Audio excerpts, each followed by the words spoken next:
Mi hermano me culpó de sus robos, pero el testamento de mi padre reveló la verdad más cruel.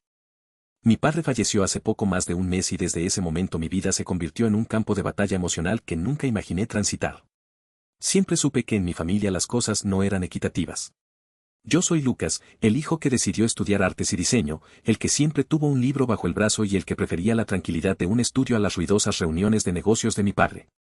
Por otro lado está mi hermano mayor, Mateo. Él siempre fue el hijo dorado, el orgullo de mi madre y el supuesto heredero universal del imperio de ferreterías industriales que mi padre construyó durante casi 40 años con sudor y lágrimas. Durante toda mi vida, me hicieron sentir como una carga, como el error de cálculo en una familia de ganadores. Mi madre, Elena, no perdía oportunidad para recordarme que Mateo era quien mantenía el estatus de la familia mientras yo solo gastaba en lienzos y pinturas que, según ella, no servían para nada. El día del funeral de mi padre, el ambiente estaba cargado de una tensión que podías cortar con un cuchillo.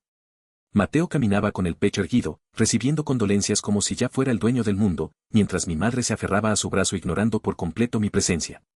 Lo más doloroso no fue la indiferencia, sino el hecho de que, apenas unas horas después de enterrar a mi padre, Mateo me llamó a la oficina principal de la casa para decirme que tenía 3 días para empacar mis cosas y largarme de allí. Me dijo, con una sonrisa fría, que él ahora era el jefe y que no pensaba seguir manteniendo a un parásito bueno para nada.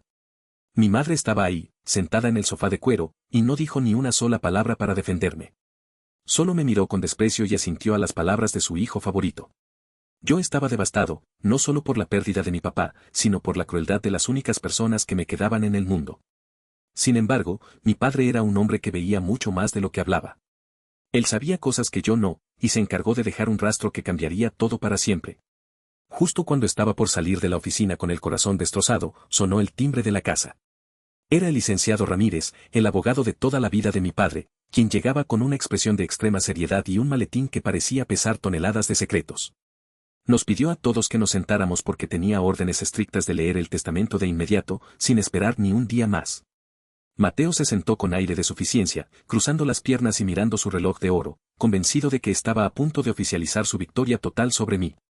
Pero lo que el abogado comenzó a leer dejó a toda la habitación en un silencio sepulcral y aterrador.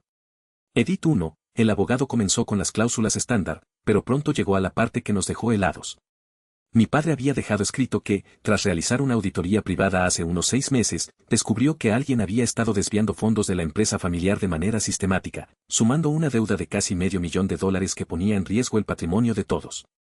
En ese momento, Mateo se puso pálido como un papel y trató de interrumpir, diciendo que seguramente yo era el responsable porque siempre necesitaba dinero para mis tonterías. Mi madre empezó a gritarme, acusándome de ladrón y de haber matado a mi padre del disgusto. Pero el licenciado Ramírez levantó la mano y pidió silencio absoluto para continuar con la lectura de una carta personal de mi padre que venía adjunta al testamento. En la carta, mi papá explicaba que él sabía perfectamente quién era el responsable. Tenía pruebas detalladas de que Mateo había falsificado firmas y creado cuentas fantasma para pagar sus deudas de apuestas y un estilo de vida lleno de excesos que nadie conocía. Mi padre escribió, sé que Lucas nunca me pediría un centavo más de lo necesario, y sé que Mateo ha estado destruyendo lo que construí. Por eso, mi voluntad es la siguiente. El testamento declaraba que Mateo quedaba legalmente desheredado por robo y fraude contra la sociedad familiar. A mi madre le dejaba una pensión vitalicia administrada por un fideicomiso, pero no el control de las propiedades. Y para mi sorpresa absoluta, yo, el hijo artista y supuestamente inútil, era nombrado heredero universal de todas las acciones de la empresa, la casa familiar y los ahorros personales de mi padre. Mateo perdió los estribos por completo. Empezó a gritar que el testamento era falso, que yo había manipulado al viejo en sus últimos días de enfermedad. Intentó abalanzarse sobre mí, pero el abogado le advirtió que había una patrulla de policía esperando afuera con una orden de comparecencia por los delitos financieros detectados. Mi madre se desmayó en el sofá y Mateo salió corriendo de la casa antes de que los oficiales pudieran entrar. Pasé esa noche solo en la gran mansión, sintiendo un vacío enorme pero también una extraña justicia.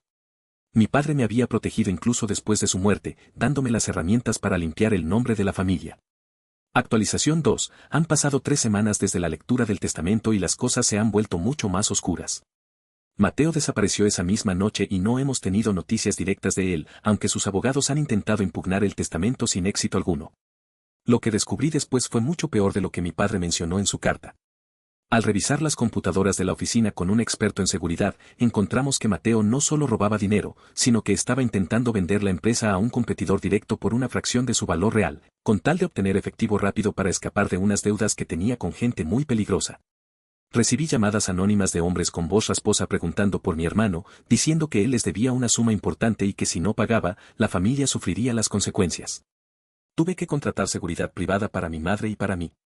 Mi madre, a pesar de todo lo que Mateo hizo, sigue llorando por él todas las noches. Ella no puede aceptar que su hijo dorado sea un criminal y me culpa a mí de haber destapado la olla de presión. Me dice que si yo hubiera guardado silencio y le hubiera dado el dinero a su hermano, nada de esto estaría pasando. Es increíble cómo el favoritismo puede cegar a una persona hasta el punto de defender a quien está destruyendo su propio hogar. Hace unos días, encontré una caja fuerte oculta en el sótano que ni siquiera mi madre conocía. La combinación estaba escondida en uno de mis viejos cuadernos de dibujo que mi padre había guardado con mucho cariño. Dentro de la caja no había dinero, sino una serie de grabaciones y documentos que probaban que Mateo había estado planeando esto desde hace casi 5 años. Incluso hay pruebas de que él interceptaba mis cartas y llamadas cuando yo estaba estudiando fuera, haciéndole creer a mi padre que yo nunca quería hablar con él. El nivel de manipulación de mi hermano era sociopático. Mi padre murió creyendo que yo lo ignoraba, hasta que hace menos de un año logró contactarme por otros medios y pudimos reconciliarnos en secreto antes de que su salud empeorara. Esa fue la razón por la que cambió su testamento a último momento. Edit final, ha pasado casi un año desde que todo este drama comenzó y finalmente puedo decir que las aguas se han calmado, aunque el paisaje es muy diferente al que conocía. Mateo fue capturado hace unos meses en una ciudad costera, donde intentaba vivir con una identidad falsa. Ahora enfrenta cargos por fraude, falsificación de documentos y malversación de fondos. No tendrá libertad en mucho tiempo.